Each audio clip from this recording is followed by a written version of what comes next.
Welcome to the show, everybody. Happy New Year. First episode of 2021. Thank you for all of the support in 2020, all of your encouragement, all of the reviews and comments, and even, by the way, I just read like a constructive criticism comment on YouTube that was just about blabbing about myself a little too much in a given episode, and individual differences apply and everything else. But I was like so grateful for it. It was like I think constructive criticism is such a kindness. When obviously just criticizing someone, trying to cut someone down, is a totally different thing.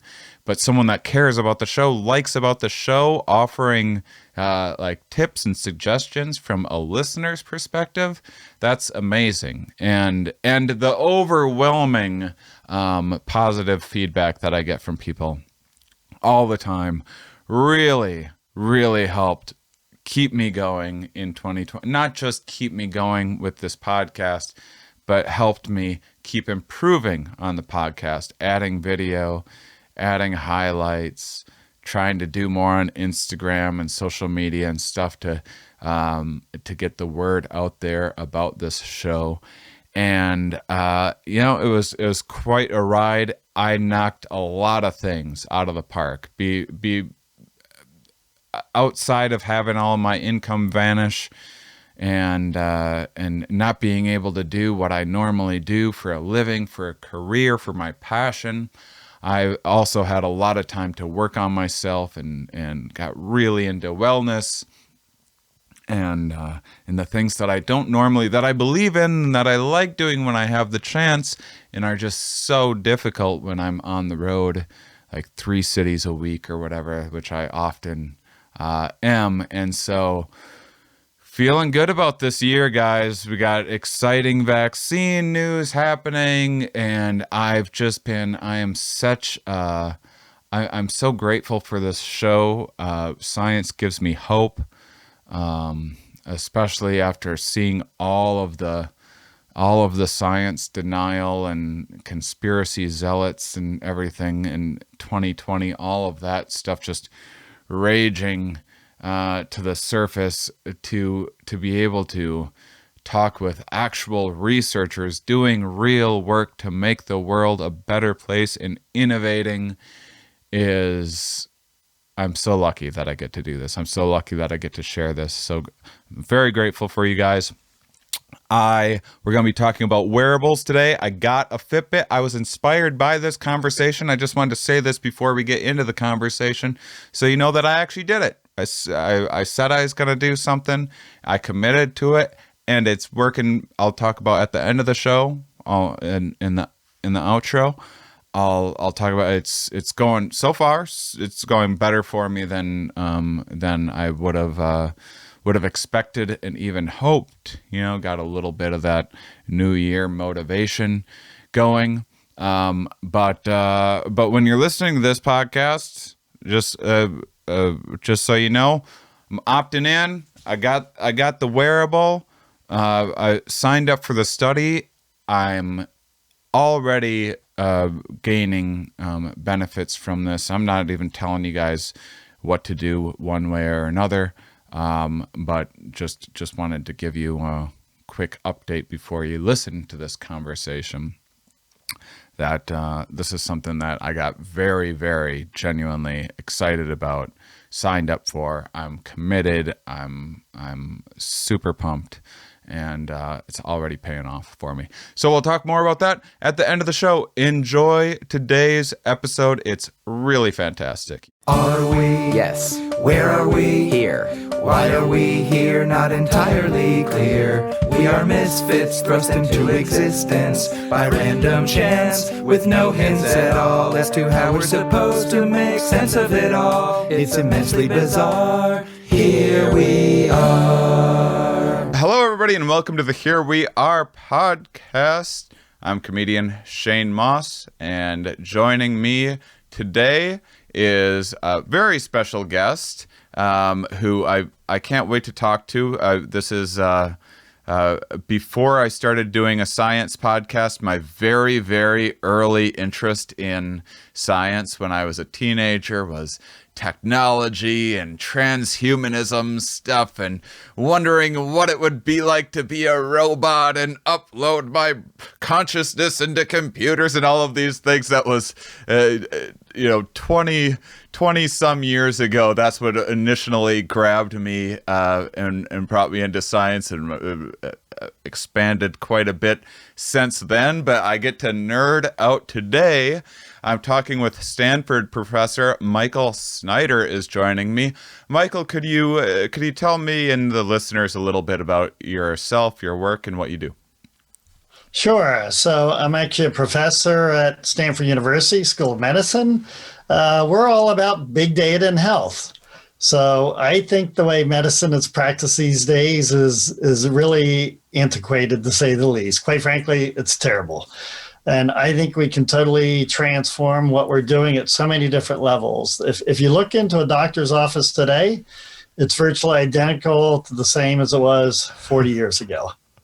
It's knowing that we're going to be talking about all of these amazing wearable devices and technologies that we have today, and the future possibilities. Thinking about just like a stethoscope and stuff does seem really antiquated at this point. It is, yeah. The stethoscope is about 200 years old, and it's still used today. And when you think about all the technologies that could be used, they're not, and it's just crazy. So that's what we're trying to do. We're exploring all these new and advanced technologies to be able to change the way we manage your health. And I don't know where you want to dig in, but I'm happy to jump right in. I think I know where I want to start. First of all, people always like a personal connection and kind of hearing people's stories. You've actually made yourself a guinea pig in a lot of your work. Could you tell people a little bit about some of the things that kind of your early introduction to this, what you started doing, kind of experimenting on yourself, and some of the results that you've seen? Yeah, sure. It stems from the fact that we've invented a lot of technologies over the years for being able to collect data at a scale that no one's ever done before. And we were doing to try and solve biological problems. And then I moved to Stanford about 11 years ago and realized that the same kind of approach that we're doing should really be applied to medicine. When you walk into a doctor's office today, they'll measure maybe 10 things, maybe a little bit more. And some of what they measure, I'll argue, is fairly worthless. And we could easily be measuring literally, well, we measure tens of thousands of things or even hundreds of things. In fact, it depends how you want to count it. You could argue we're measuring taking billions of measurements every time we measure someone. And we can just get a so much clearer view of their health. The other thing, I'll jump right into what's wrong with medicine today, which is basically, medicine today is a matter of treating you when you get ill. It's really sick care. It's not health care. And so what we're trying to do is actually profile people while they're healthy with the ultimate goal of keeping them healthy. And if you see things starting to go off, catch it early and start changing people's trajectories before they get symptomatic, before they get ill. And that way you can really keep people healthy. The ultimate goal is to have people live very, very long, healthy lives, literally maybe 120 years, and then just die. That's how I think we should be operating. And we don't operate that way at all. Really, people only go to the doctor when they're ill. We want to see the oil light go off in the car, not the smoke coming out of the hood before we go out. That's exactly right. Yeah, that's exactly right. So basically what our shtick is all about is taking very deep measurements on people and following them over time. And the other big aspect of this is that we're all different. So right now, medicine is treat people, one size fits all. So every decision about your health will be based on population-based measurements. And this is why we think it's so important to measure people at their own personal level, because it turns out even a simple thing like your temperature, when they put a thermometer in your mouth, the word out there is that your temperature is 98.6. And it turns out, first of all, that number is wrong. The number is more like 97.5 for most people.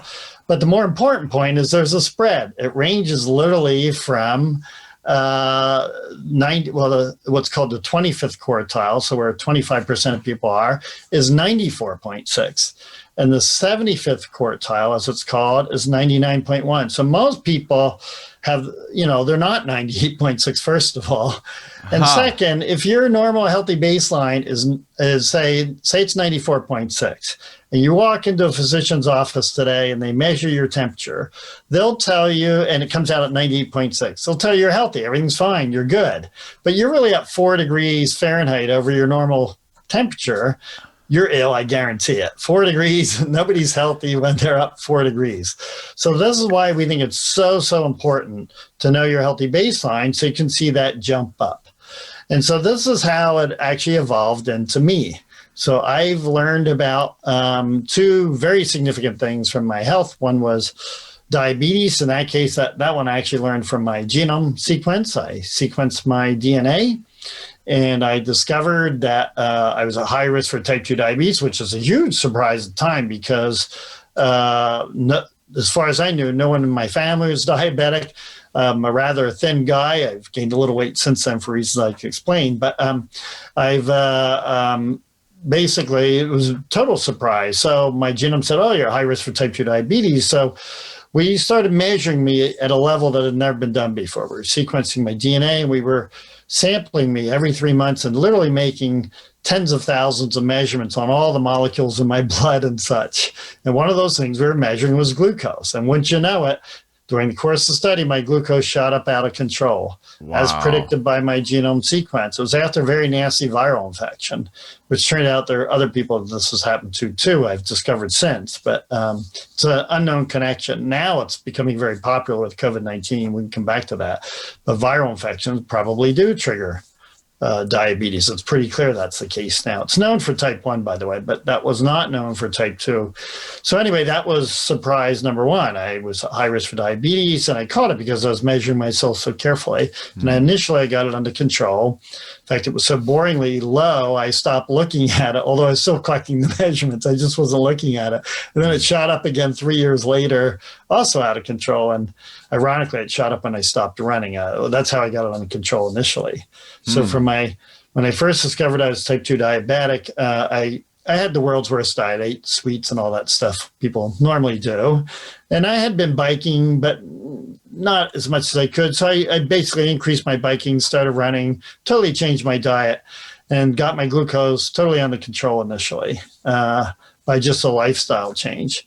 And then, as I say, I stopped looking at it. And then later, about 4 years later, someone else looked at my data and said, Mike, you're back to diabetic again. We looked at when it went up, and it's after I'd stopped running. So it actually shot up. But I also got a second viral infection as well then. And so it's not clear if it's the viral infection or the running, or probably both actually, that triggered it. So I started running, I got it down, but I never got it down to, normal levels. I got it down what's called pre-diabetic levels. And so it actually kept creeping up even since then. I've been measuring myself for 11 years now, so quite a long time. I also saw that you diagnosed, you kind of were able to self-diagnose before confirming Lyme disease as well. Yeah, that's right.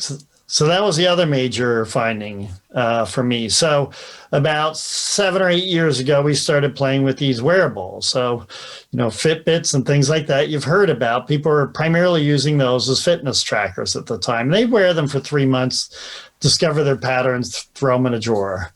But what we realized, well, these are pretty darn powerful physiological monitors. So I started wearing them. And in fact, we tested out large numbers of these things, probably about 50. I ultimately settled on 8. I'm wearing 4 smartwatches right now. I normally wear a ring. I wear all kinds of devices. I typically use about 8 of these every day. And so we actually, we do tons of measurements. And so the big surprise was that because I measure myself so much, I discovered my Lyme disease from a simple smartwatch and a device that actually measures your blood oxygen. It's called a pulse ox. And I discovered it as the backstory was I was helping my brother put up fences in rural Massachusetts. And then 2 weeks later, I was flying to Norway. And I measure myself all the time, as you probably figured out. And on a flight from Frankfurt to Oslo in Norway, I noticed my blood oxygen was abnormally low and my heart rate was way higher than normal. And when I landed, it didn't come back to normal. So I knew something wasn't quite right. I wasn't symptomatic at that point.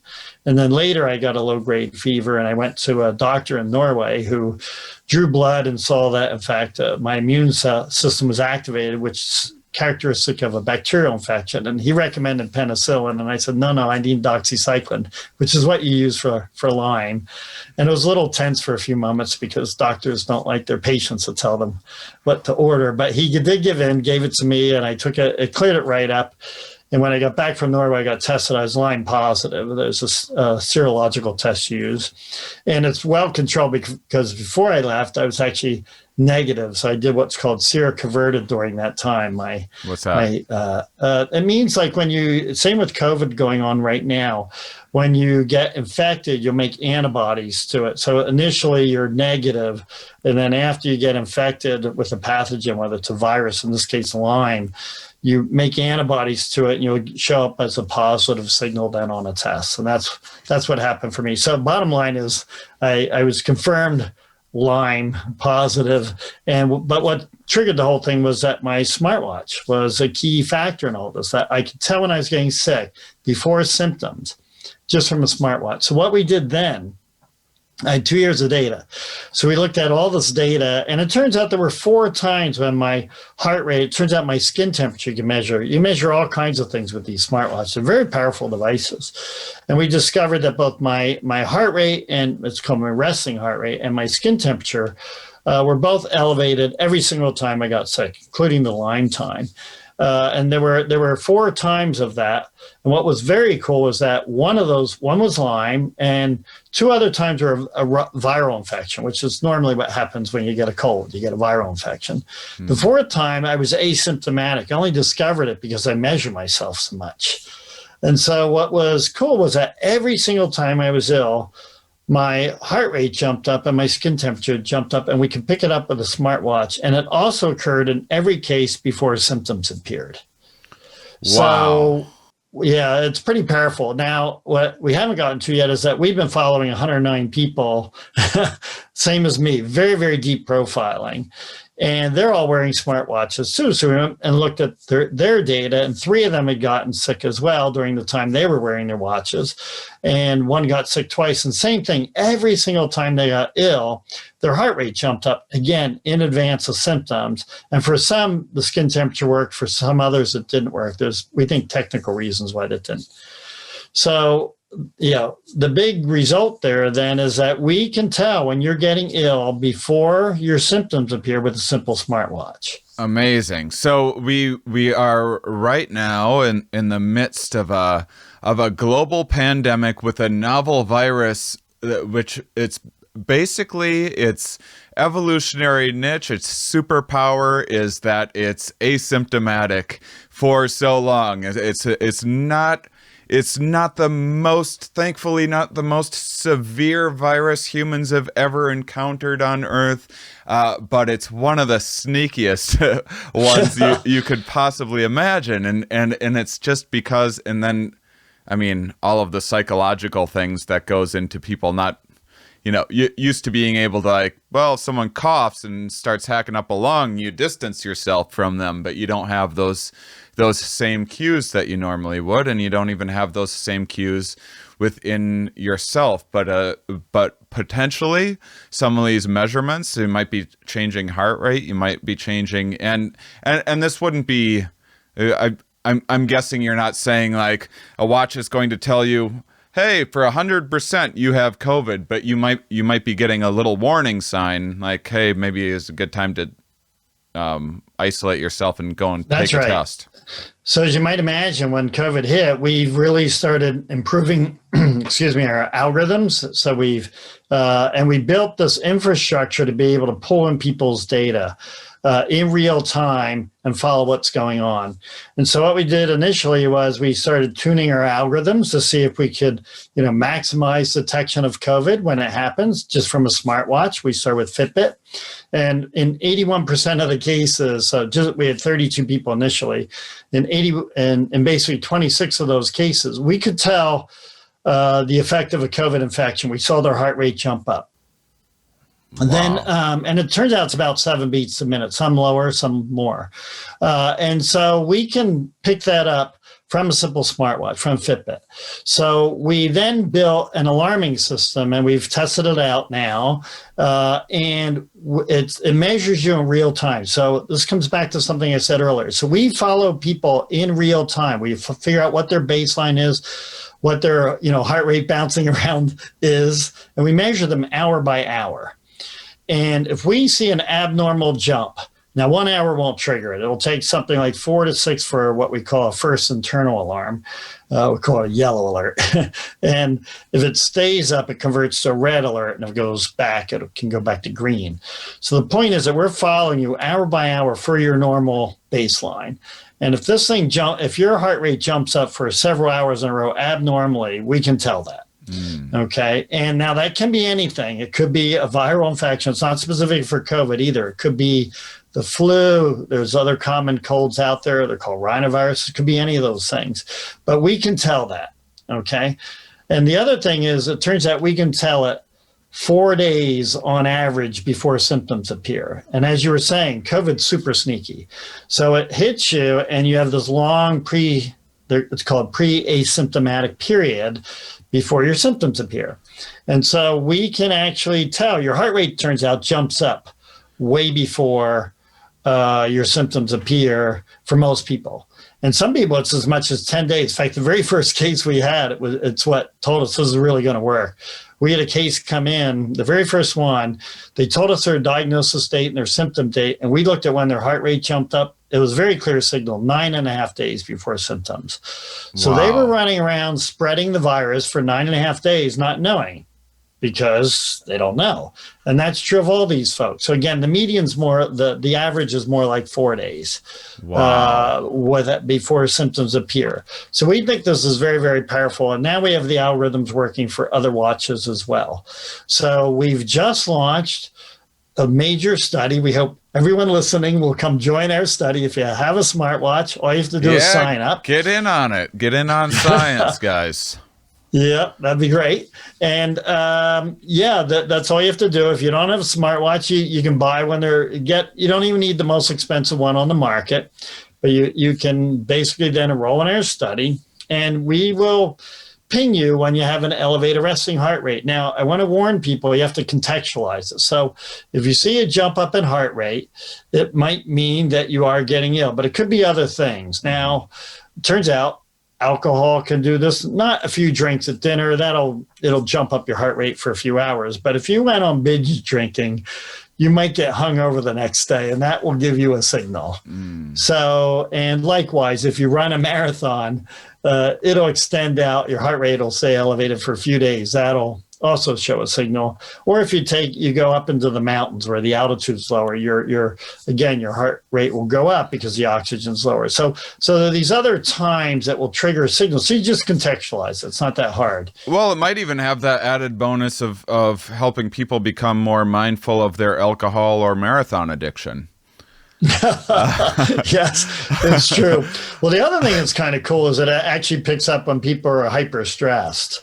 So we've had cases where people are very, very stressed, and it'll show up as an elevated heart rate signal. And we're also pretty convinced it will pick up asymptomatic infections as well, which again is a big deal for COVID. We don't know what fraction of the time people get COVID infections and are asymptomatic. Some people estimate it's about half the time. And we think we can pick that up based on some of the work we've done for other infections. We know we can pick up an elevation in signal even if you're asymptomatic, just like same as if you're pre-symptomatic. I don't know your personal situation, your family, home life, significant other, whatever. But do you ever see these things going off and you warn the lab like, hey guys, I'm stressed today. Like, which one of you guys is making these meters go off? So, well, funny you should say that. Literally, it went off. I had two red alert days just before our interview here. So I got tested yesterday. I'm waiting for the results to come back today. Everyone in my house is wearing masks now. And in fact, I was supposed to go for an appointment this morning, but I actually canceled that because my heart rate's been running high the last few days. Wow. So now I don't get out much. I'm pretty isolated. So So it's probably not COVID, but yeah. It may not be COVID, or if I did get it, well, I don't like to blame my family members, but there's a chance it came in from one of them.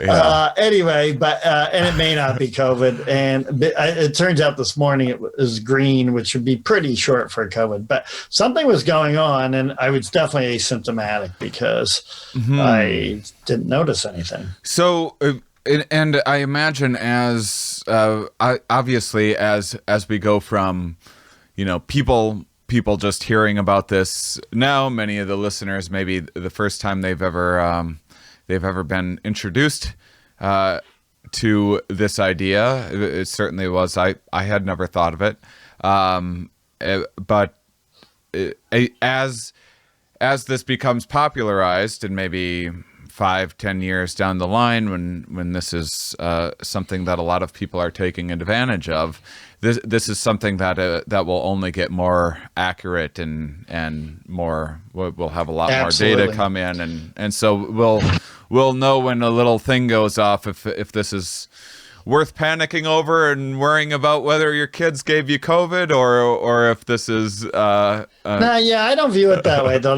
First of all, I actually want it to happen now, not 5 years from now. There are 50 million smartwatch users in the U.S. alone, 50 million, who can all have an alarming system right now in the middle of a pandemic. And so all they have to do is sign up. And I can tell you it does work. I forgot to say that members of our team, as we've been perfecting this, have gotten ill. Yeah. And in fact, the very first, as we rolled out now this larger study, the first part of the study was in tuning algorithms. Now we've just launched a study where we want to alarm people that their heart rate's jumping up.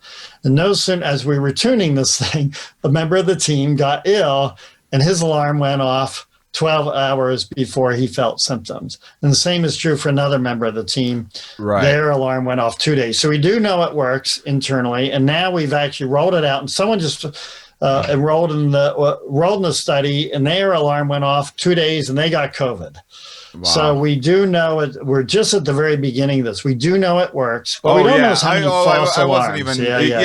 I wasn't saying that it didn't. Like everyone should get it now. That's very exciting. I just have a fondness for thinking about the future of where these technologies are. Our goal is to get it on 1 billion people. Yeah. Believe it or not, there's no reason not to. These devices will be $50 in the future. By the way, are you wearing one now? I'm not. I don't have a Fitbit. I know. I need to get one for Christmas, or maybe maybe once you get the updated one, you can send me one of your 4 old ones you're no longer using. Let me ask you. Well, I'm totally conflicted. I have a company that's making them now too. I didn't mention them, but go ahead. First of all, what when you wear 4 watches around in public, conversation starter, or you get some funny looks, or what's that social experience like? Well, I guess I wear long sleeve shirts a lot, so it's not so noticeable. In summertime, people say it. Yeah, they always think it's amusing, and people will inquire. Yeah. But generally, it's I'm at Stanford. We're in Nerd City, so yeah. People think it's kind of cool. And I'm always wearing other devices too. I have something that measures your air. It can tell what you're getting exposed to, like the biologicals like allergens and things, as well as chemical exposure. So I measure all kinds of stuff. Amazing. Well, I mean, I would think that if you're into talking about this stuff, what a great way to advertise at a social setting or what. A lot of people don't have a lead in like that, doctors aren't usually bringing like their stethoscope to the party or their sphygmomanometer or whatever, and waiting for someone to ask them about their job. You're right. Wearing your conversation starter. That's great.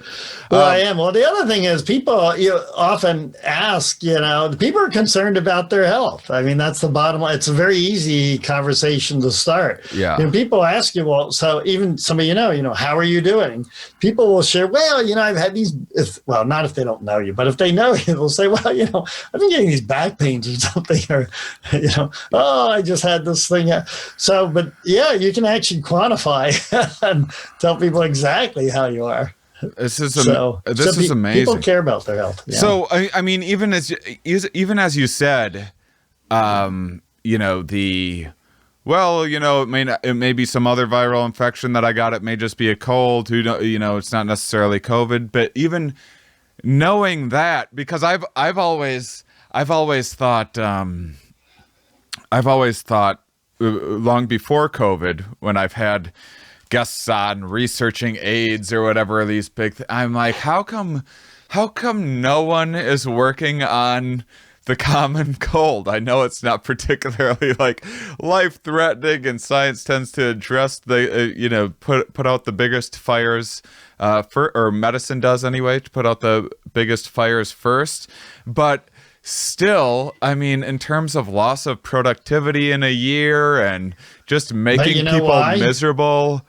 To be able to, this is to quick finish the thought. One of the good things that I thought would come out of this is that I kind of think that after COVID, I mean, I don't want everyone to be OCD and germaphobes or anything, but I think people will be more apt to not go into work when they have a regular cold and that sort of thing. And now, expanding on that, now once people have a Fitbit, once people are having getting alerts before they even have symptoms, and isolating themselves in the future and distancing themselves from others, wow, that's that is changing so far beyond COVID. That has such massive implications in terms of lives saved from the flu and productivity and eventual, even in terms of economic costs of sick days and everything else. This is huge.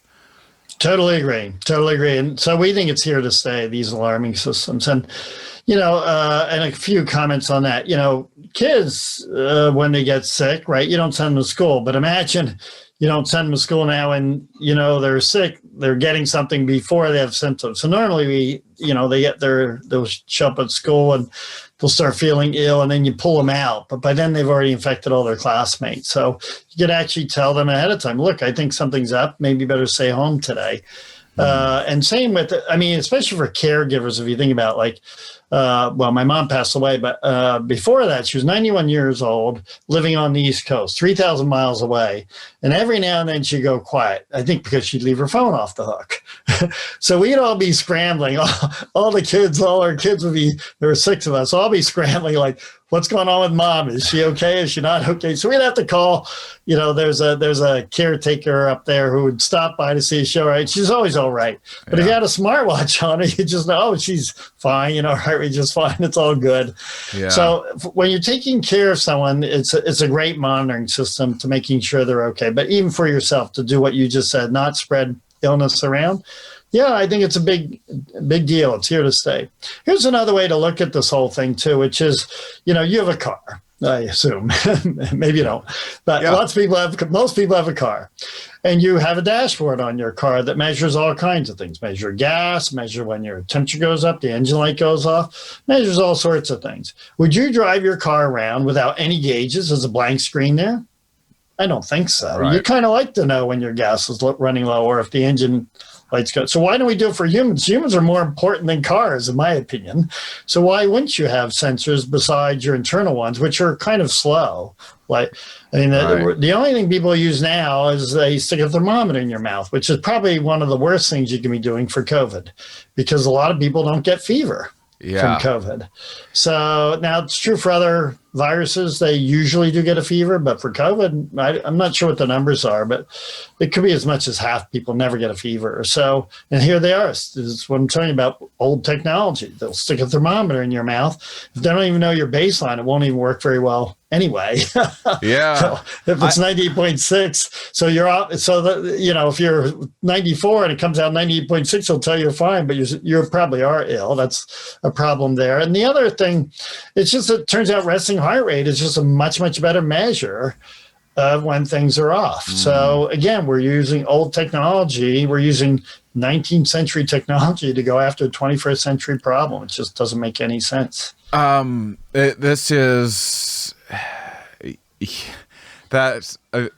That one's the temperature, the body temperature thing. That's one of those. I mean, it has important implications, but that's also one of those fun facts that I know right now I'm going to be sharing with a whole bunch of people.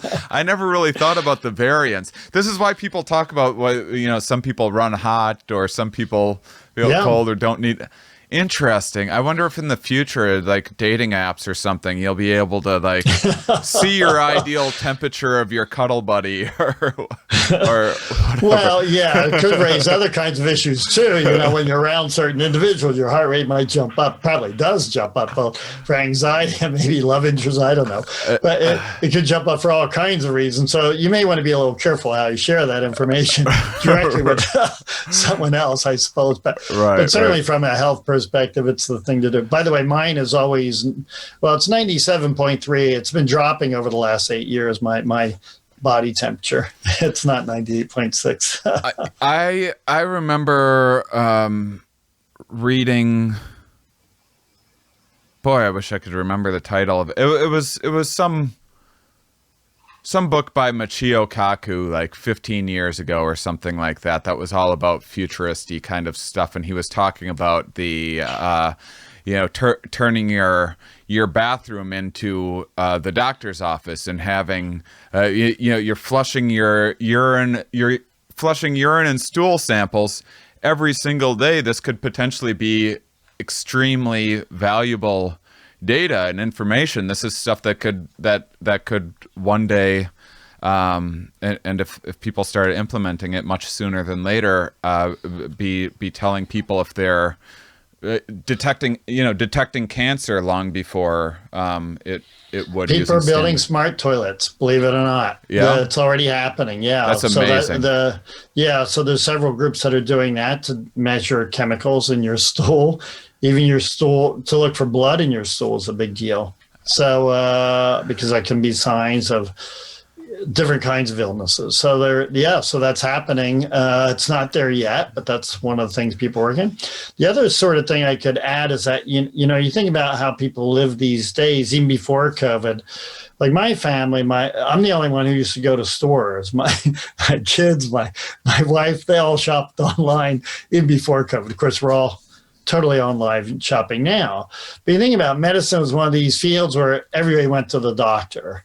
And for some things, that makes a heck of a lot of sense.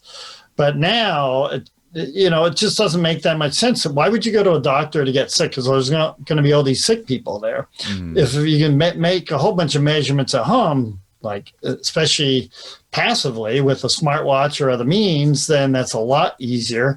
And so I think there'll also be finger prick tests where you mail things. A lot of the things they measure in a doctor's office, you don't have to see a doctor for. And as I said, some of them are not very good. Your heart rate is a terrible measurement in the doctor's office because it can bounce all over the place depending whether you in my case, bike there versus drove there versus, if you're got a lot of anxiety, your heart rate will jump up. Time of day has a big factor. Whereas if you pull your resting heart rate off first thing in the morning, you actually have a pretty good idea of your health. And so these are more accurate than what you measure in a doctor's office. And in terms of there's your doctor trying to provide the best care that they can, he or she might have you for 30 minutes a year and have this one little data point of how you're doing in this moment that they see you, and using their 200-year-old stethoscope and whatnot. Whereas if you have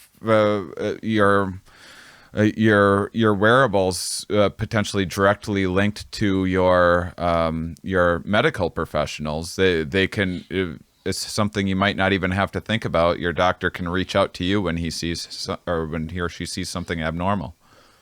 100% agree. And the same thing when this is another problem with the medical side. When we were first proposing this stuff, the instant reaction from physicians was, well, Mike, that's nice, but everybody knows wearables aren't very accurate. And then I would say, well, actually, for heart rate, they're better than what you're measuring in your doctor's office. And I think one of the good things about the pandemic is that it has been a wake-up call, this telehealth, doing medicine remotely. First of all, it's convenient. A lot of people can do it. Single moms, for example, don't have to take off work to get to a doctor's office. They can do it, or they can squeeze it in at the lunch break, what have you.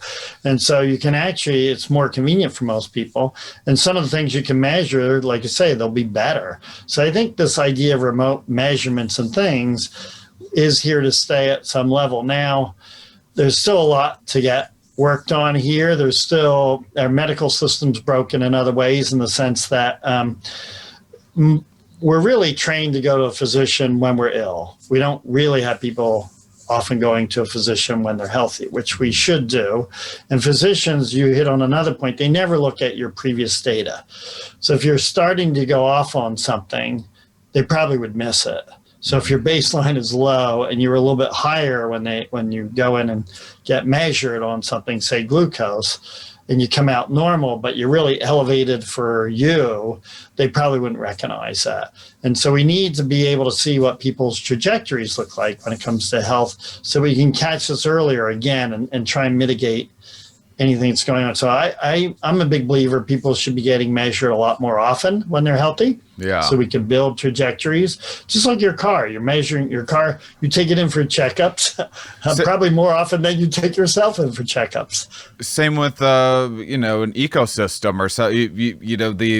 Your thermometer on a given day isn't giving you terribly reliable information about climate change over the span of a decade without seeing the data from the different trajectories and the patterns and what the base rates are in various. It's certainly nice to contextualize the information too about your health. It turns out the other thing we've discovered by doing these measurements on me, and it's this 109 group of people, they're probably the most studied people on the planet.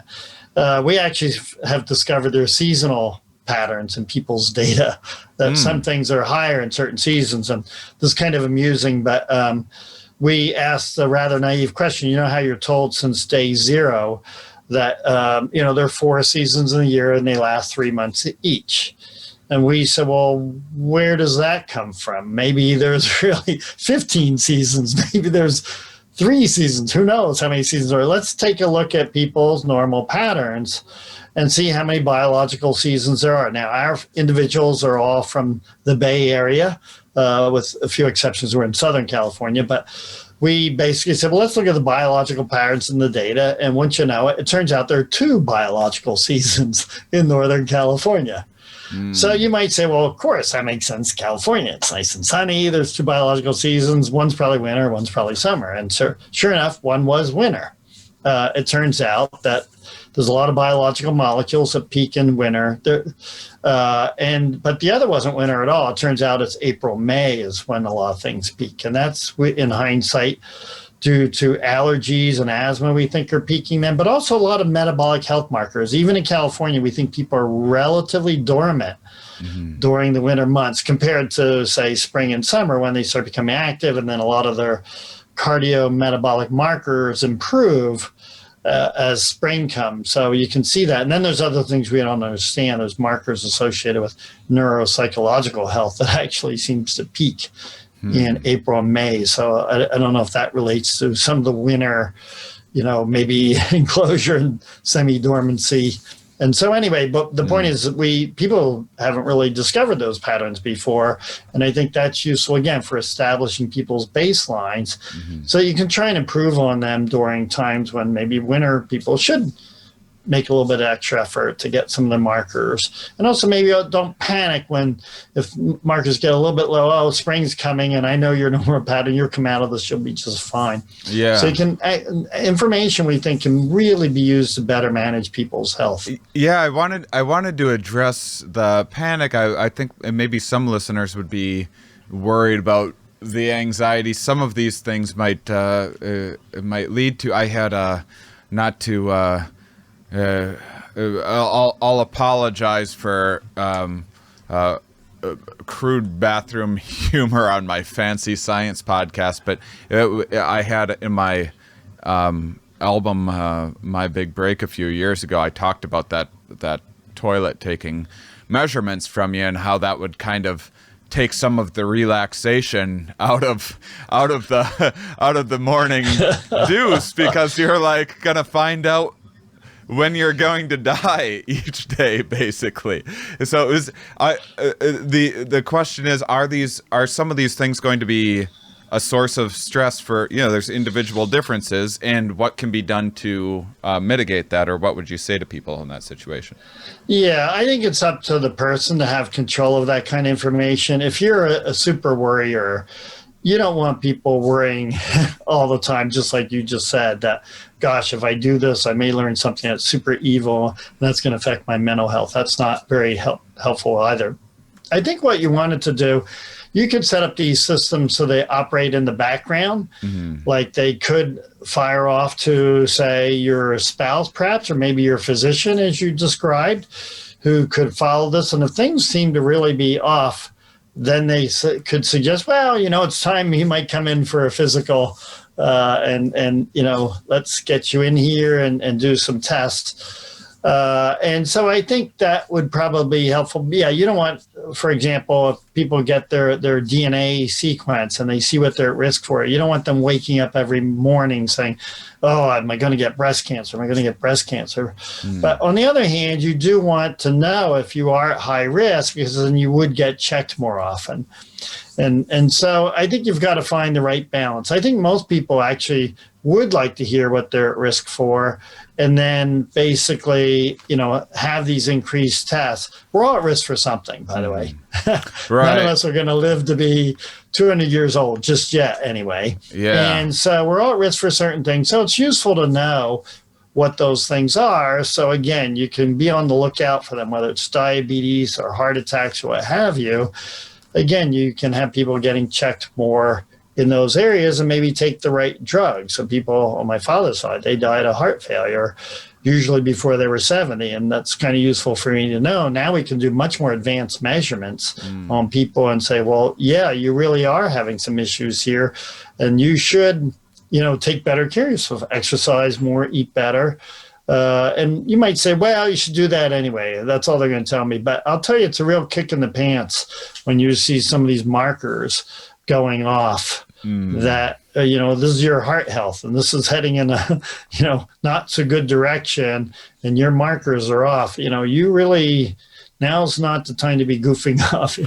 Get on that treadmill or get out on that path, Right. start exercising. So, and or maybe take drugs in some cases. Yeah. Well, there might be kind of in terms of from the just that's great to do preemptive screening and diagnose things before they're symptomatic and all of that. But these tools could potentially be used in terms of in increasing kind of positive psychology, increasing well-being. If you say, I'm someone that seems to usually be negatively impacted by seasons, and I'm like, oh, I better watch out for January, February, a little more susceptible to depression. And we tend to do that because when the depression or anxiety or whatever hits, that's so salient, and we're trying to avoid that. But another thing that people may want to be just as mindful of is when you have a good day, a good week, you might be able to look back and say, oh, looks like I went to bed 30 minutes earlier over the last week. Maybe that influenced why I was in such a chipper mood all week, and find some things like that. Yeah, absolutely. So in fact, we are building artificial intelligence, using that actually to build personalized models for people to do exactly what you just said. Start associating good days and bad days, and try to figure out what makes a good day for you and a bad day. And we're also doing this in areas where you may have heard of this. It's called chronic fatigue syndrome, where people actually have, in severe cases, they're bedridden. And so we're trying to figure out for this particular class of individuals what makes a good day and what makes a bad day. And so we'd like to then build that, and that will be very personalized.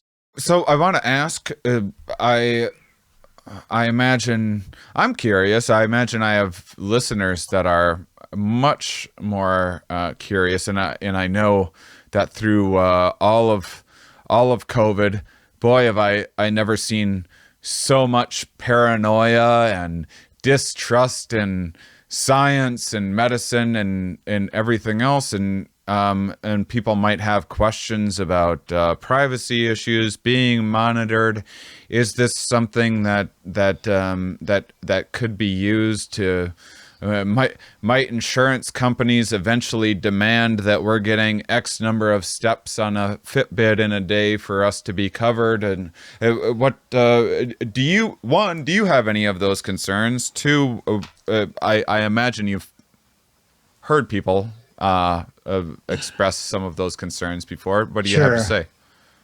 Yeah, well, I think a couple of comments there. In terms of privacy, I hate to say it, but one comment would be get over it. I was thinking that before the interview. I wasn't gonna say it, but I was gonna say, like, it's privacy's a PC thing to say. It's gone. Well, it is, because I hate to say it, but your credit card company knows where you are at all times, and that's got incredibly personal information. Yeah. And people have gotten used to that, right? That this credit card company knows everything about all the things you're buying that maybe you wouldn't want to be public, right? But they know it all. And and they know where I am. And in the old days, right, my credit card company used to shut me down whenever I'd show up in a strange place, like I'd go to Europe. They'd say, well, boom. Now they know I'm in Europe because I booked my tickets already. It's all there. The info's all there. And they never shut me down. Yeah. So, of course, I don't travel, but you know what I'm saying. Right. So on one hand, there's that. On the other hand, I would say that a lot of this information is benign. So my data is all public, including my genome sequence. And most of the 109 people, same thing. So, and nobody's ever been abused by it. And we've only been helped by it. So from the first 3 years we've been following people, we had 49 major health discoveries. Learned something really important about people's health, like discovered someone with early lymphoma, kind of cancer, or discovered two people with serious heart issues, this kind of stuff. So we would argue these measurements, sure, maybe you'd worry about them, but it's great to catch that stuff early because then you can treat it. In all these cases, it was found early before symptoms appeared. So again, I would argue the health benefits greatly outweigh the privacy. And if you do have early lymphoma, you want to catch it now. And here I'm conflicted, but we spin companies off of this stuff. One is called QBio that does deep measurements. And same thing right off the bat, we caught someone with early prostate cancer, another person with pancreatic cancer. We have another company called January that's actually doing glucose monitoring, that's actually using AI, like I described, to follow your glucose patterns and make food recommendations for you so that you will actually eat food that doesn't spike your glucose. It's a great way to control diabetes. By the way, if you ever try one of these continuous glucose monitors, they're very powerful. They'll train you very quickly what you should and shouldn't eat. And then we have on top of that, this company recommenders to help you do that, to help you select the right foods to eat. So I think this is, let's use data in a fashion that can be very, very powerful for you. You don't want to scare people again. You don't want people to freak out. And you don't want to be abused by the system either. Yeah. That is to say, you don't want somebody to cut you off of insurance. Now, for genetics, you can't be cut off for life insurance or health plans by your genetics. But other kind of information not yet protected. And I would argue if that starts happening even before, we should protect people from that happening. Yeah. And if you think about many countries, not U.S., but many countries who have better health systems that are cheaper, they actually have some minimal level of healthcare, like Canada, a lot of European countries. And so you can actually, they can roll the stuff out and, you won't get cut off and they'll help you catch disease early. They're actually better positioned than the U.S. is for implementing some of this kind of new technologies, be able, again, better manage people's health. Yeah. I mean, I was kind of thinking about it this morning and I think people have had concerns about privacy since the dawn of humanity. I think long before there was any such technologies, people were worried about, getting privacy in whatever hunter-gatherer tribe they were in or whatever else. And I think it's just kind of a default emotion and not to be dismissive of it, but not every spider that we see is an actual threat to us, even though we evolved maybe some anxieties away from it. And so in thinking about these things, I do think that as I get very excited by technology and maybe even too much, there's other people that have a natural aversion to it. And so, I hope that maybe people just consider where that's coming from and if, like you said, where the I think they're worried about I think they're worried about losing their health plans and things like that. Right. And I think if we can assure them, and if that's, the reason we need government is to do things for people they can't do for themselves. And one of those is, making sure people have some level of provisions for their health, I would argue. And so to me, it's just logical. It doesn't mean they have to have a Cadillac healthcare plan, but you don't want people not having any health access to health plans. The other thing I'll comment, which we haven't touched on, which is pretty cool, is that back on the wearables and the smartwatches, you can reach anywhere in the world, anywhere in the country with these devices. I don't know if you know, but 60% of the planet has a smartphone.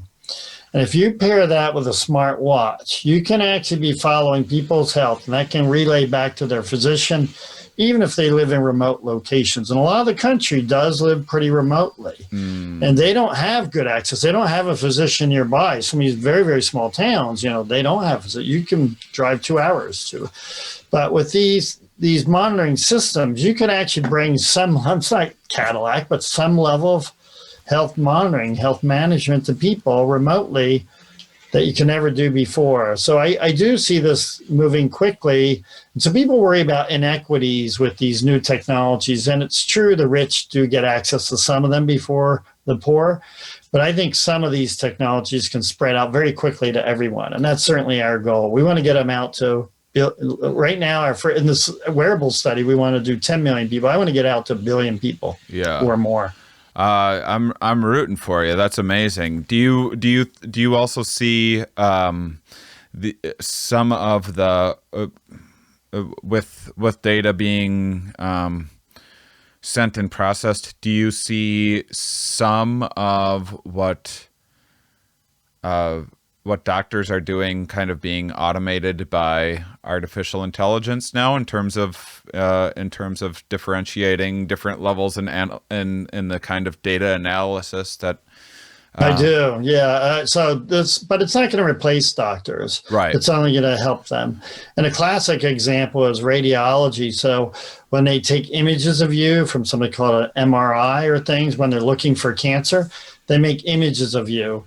And until recently, these were all read by pathologists, physicians who look over, who try and spot, well, that looks like cancer. That's not, this is benign. That might be more problematic. Now you can have computers read those images and they're way more accurate than the doctor. Yeah. And so then the doctor reviews them and helps in the decision-making process. And in some cases, by the way, the decisions will all be done by AI as well. Yeah. So I do think AI will take over. I do think your smartphone will be your most important health tool of the future, but they're not going to replace your physicians. They're only going to help them. And I think physicians are now just starting to realize that. Yeah, well, I mean, I'm not worried about physicians losing their jobs. First of all, I think if this pandemic's shown us anything, it's that the doctors aren't sitting around twiddling their thumbs. They have way too much on their plate as is, and even more so with everything going on right now in our healthcare system seemingly being overrun in many aspects, and the long-term impacts of the healthcare workers that we will have lost and everything else by the time this is said and done. We're going to need all the help that we can get on that front. So I think that's incredible. Yeah. If we can get a lot of some help from technology and people like yourself. All right. Lastly, let's just throw you all the plugs. Everyone's fully on board now. What's everything? People are all in. They want all of it. To give people everywhere they can go to find out more, to get involved, to get you more of the data that you need to help improve these things, and let's make some small. I don't think you're going to reach your $1 billion number off of this podcast alone, but we'll get a start. Great. Well, yeah, what we'd really like to do is get people enrolled in our wearable study, because I'd really like to get these algorithms improved even further. We want to bring in other data types. So we'd love to have you enroll in we call it our smartwatch, our wearables COVID-19 study, so we can detect infectious disease, not just COVID-19, but all infectious diseases. And so the way you do that is you go to our website, which is innovations.stanford.edu/wearables, and that will get you there. And please do enroll. We do run other studies as well, but this is the one we think we could get out to literally millions of people and impact their health right now. And I think really help control the pandemic. The vaccine will be a great help, but we're going to need more than that. Yeah. We need early detection, and we're going to need things to last well beyond the COVID era. Flu is still going to be an issue.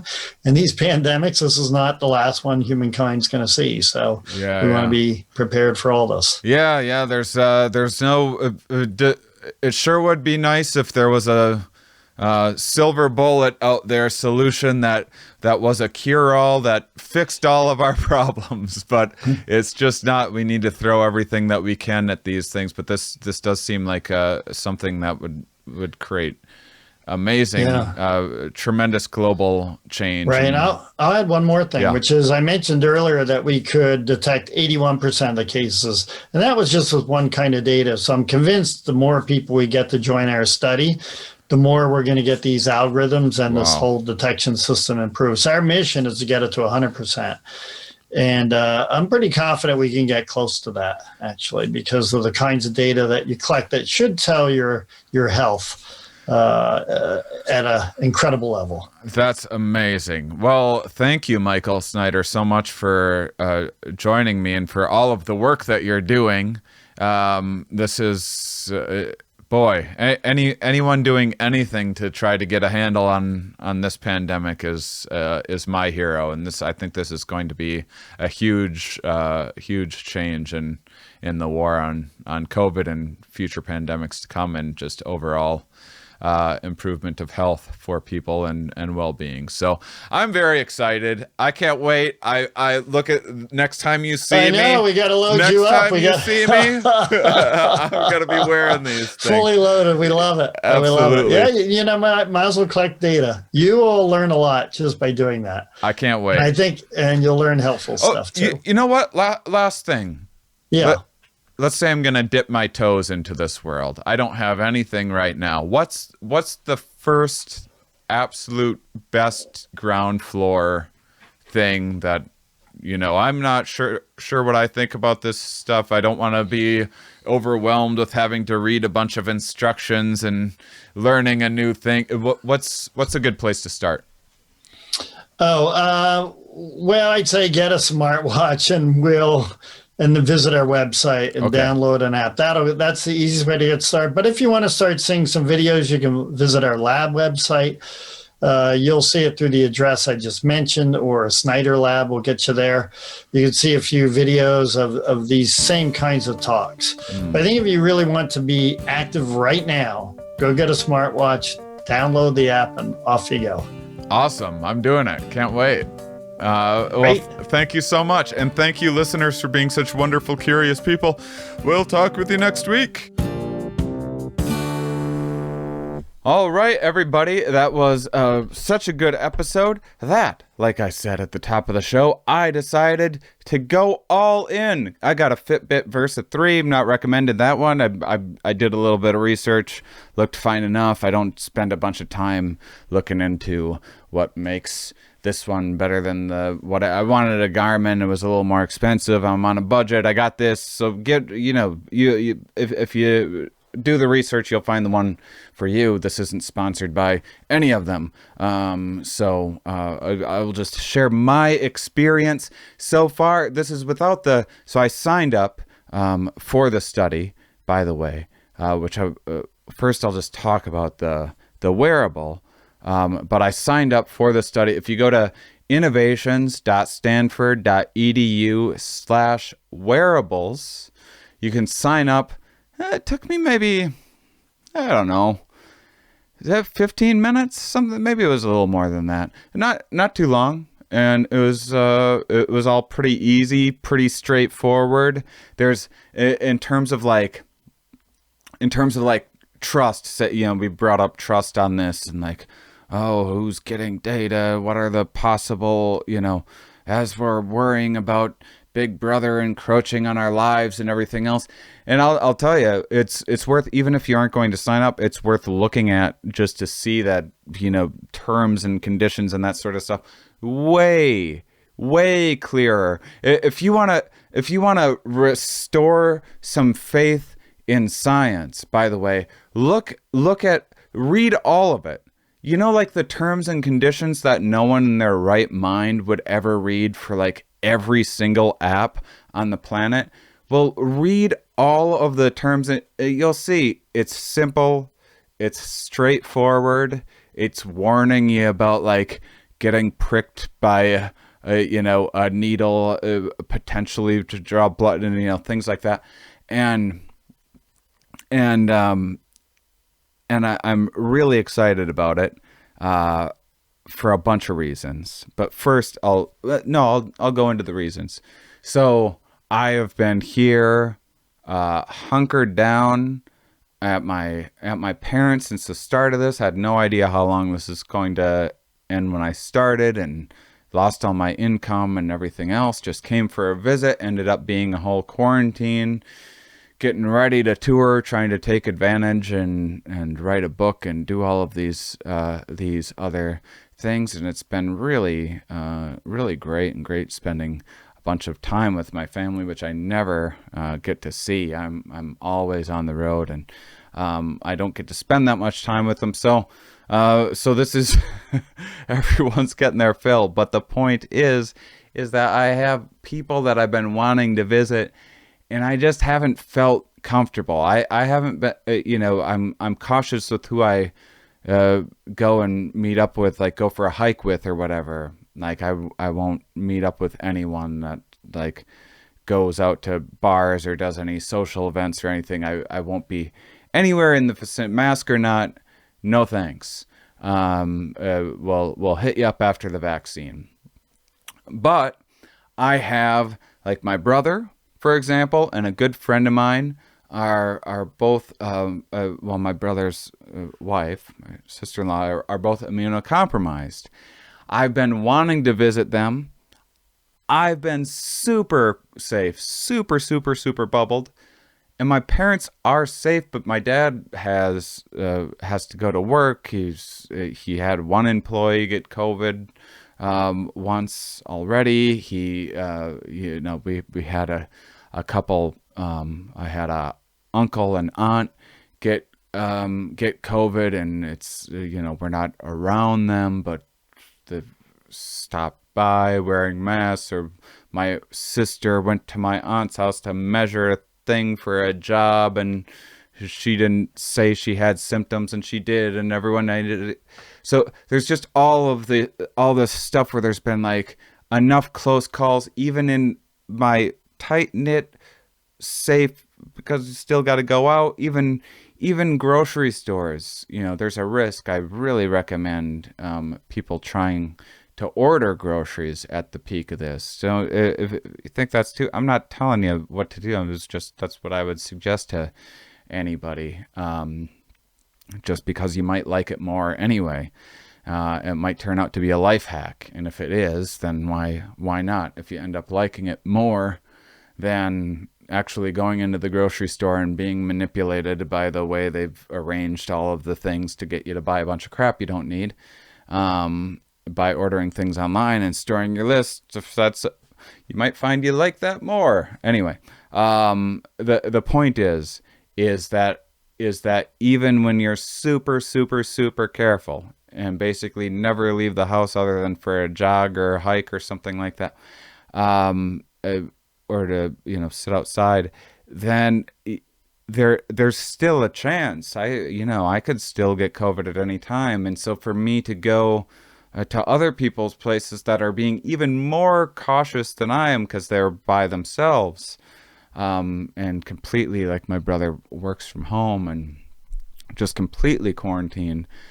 And I would love to go and visit and, to get a test, but the test isn't always going to catch it at the, there's still just the tiniest chance. And if I gave COVID to someone else, I would feel awful about it, way, way worse than getting COVID myself. I don't understand how people aren't understanding that.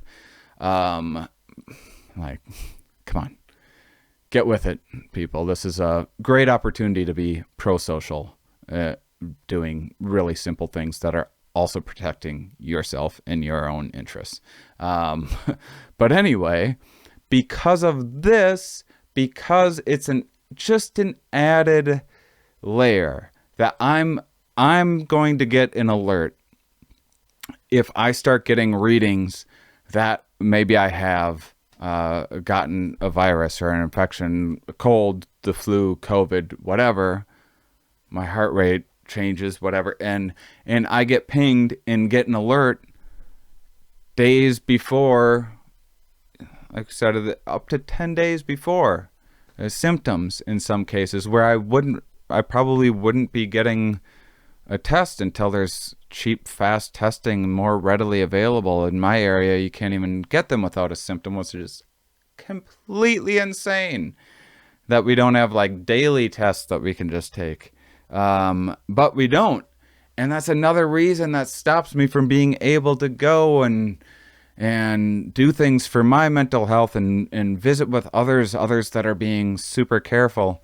And because of this, that's just an extra layer of certainty. None of this stuff is a magic bullet, but another layer of certainty that I'll be able to have. So now I'm going to, at the end of this month, I'm going to go and visit my brother who I've been wanting to see more. I'm going to go and visit a friend of mine who I've been wanting to see, and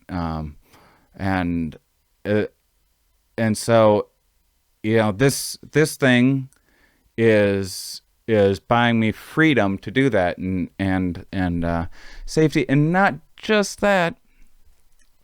But the idea that I could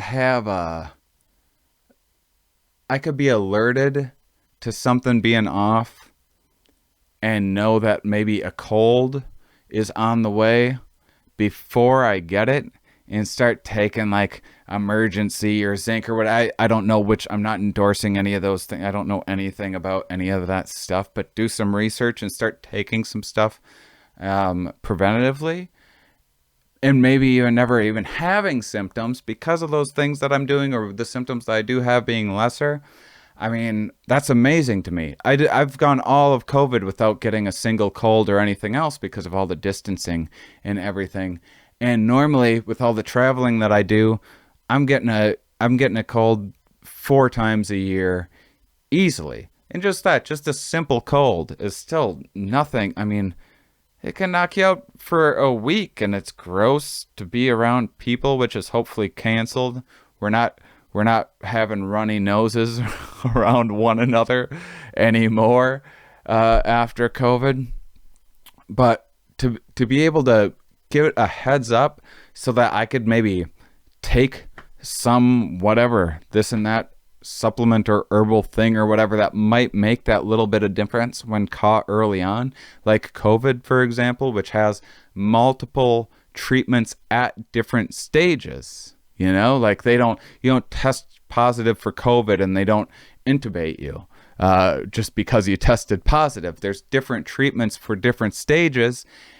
And the sooner you can get on top of those early stages, it might not progress to the latter stages. And you could use that same logic with anything, with the flu, with the cold, whatever. And I truly have for years, because I get more because I'm in airplanes and everything else. And I'm always, I'm a healthy person, but I'm always getting, shake 100 hands with people after shows and stuff. I'm a biological vector. I'm getting colds, I'm spreading them around. And it was just, a regular part of life that we all lived with. And many times I'd ask, why aren't we doing anything about the cold? You heard me ask about this on the show this summer, perhaps. Olamide, is that her name? Olamide Jarrett is joining me. Olamide, thank you so much for joining me today. And she was like, well, it's just not a priority. It's not harmful enough, so it's not a priority. Well, I don't want a cold. If there's something that I can do to manage it, to catch it ahead of time, to not spread it to other people, wow, what a better world we'd be in. And think about the economic impact that would have if people had less coal. You could be like, I'm not talking about being a hypochondriac and being in a bubble. That has its own downsides, and you can create allergies, and we've talked about the hygiene hypothesis and everything else. But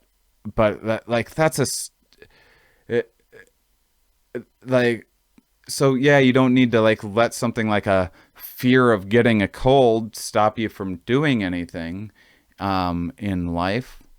But if someone was like, hey, here's a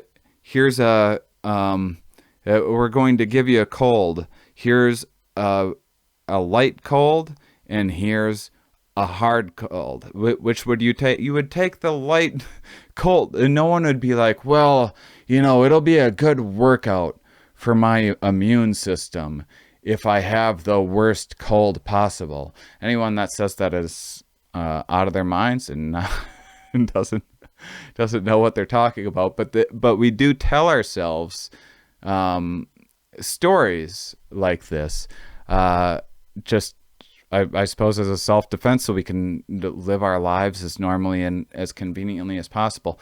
But think about if people stop, at the first sign of some symptoms, people just start isolating themselves just for a few days. Think of the amount of disease and virus spread that stops when things normally go all through an entire office. Think of the productivity that's lost compared to just a couple people. quarantining themselves and working from home for a week, like in the future, after COVID, or just a cold, whatever. The possibilities for this are endless. And in terms of, I kept on thinking about, because I know people are going to, I know just from talking with so many people, there's so much distrust out there. They're after me. Everyone's after me. And yet you have every right to be concerned about privacy and everything else, and not sharing your data and this and that. But there's trade-offs with everything in life. And in terms of where my trust is, people are like, I hear people like, well, what about the Tuskegee experiments? Science lost our trust, because they like cherry picked a thing off of their conspiracy meme. You know who's lost my trust in 2020 is science deniers. How about these conspiracy zealots that peddled 5G and every other damn scary tale you could think of? People that you can't reason with. People that no matter what you say, they have a bunch of what about isms, like I'm doing right now. What about this? What about that? And just one thing after another. And you can't, like, hey, will you put a mask on? Well, next they're gonna be putting us in cages and masks don't work and blah, blah, blah. All of these, nonsense all of the time. It was they designed a hoax virus to do this and that. Is it a hoax, or is it dangerous, or what? Can we make up our minds on one thing? These conspiracy zealots, you're clearly getting all your crap from conspiracymeme.com or wherever the hell all these dumb memes are, that I see the exact same flawed, outrageous, made-up statistic day in and day out. There's a hot one that week that everyone has to go, and now it's our responsibility to debunk some dabber telling scary tales that hasn't figured out how to do any bit of research, that hasn't taken a course on immunology or anything else. That's who I've lost trust with. You worrying about trusting people? I put my trust in Stanford Health. I put my trust in the scientific method over some paranoid zealots, ridiculous trolling any day of the week. Any day of the week. Those are the ones that have some trust to rebuild in our society. As I'm recording this, having just endless every day with this. So I'm opting in, like I talked about with Nina Pfefferman. That's my default. I'm opting in to science. I'm happy to be a guinea pig for a study that will give me a heads up when I'm a little bit under the weather. Are you kidding me? What's the alternative? Exactly. What's the alternative? Lighting some incense? This supplement will give your brain will give your brain supervisor-like skills. You will have a sense of authority when you take this super supplement for your brain speed. By the way, you don't need to worry about COVID as long as you have Wim Hof scream the Da Vinci Code at your telomeres, well, in a bubble bath made out of made out of made out of vitamin D and kettlebells. I am so over that crap. I'm so done with it. I'm opting in to science. I am so proud to be opting into science. I'm so fortunate for the opportunity to do this, for the opportunity to talk to sane people that work hard and actually care about bettering our lives. And I am so grateful for you guys for supporting this show, for hanging out with me, for listening in for these conversations. And those of you that listen all the way to the end, you are, of course, my favorites.